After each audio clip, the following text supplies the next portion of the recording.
இடத்தில் ஃபேப்ரிகேஷன் செய்து வைத்திருக்கார்கள். ரொம்ப ரொம்ப அற்புதமாக இருக்கிறது. இதனுடைய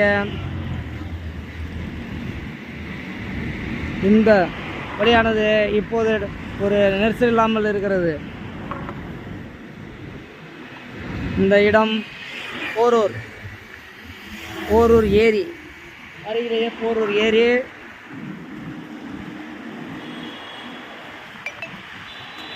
போரூர் ஏரி மற்றும் நீர்பிடிப்பு.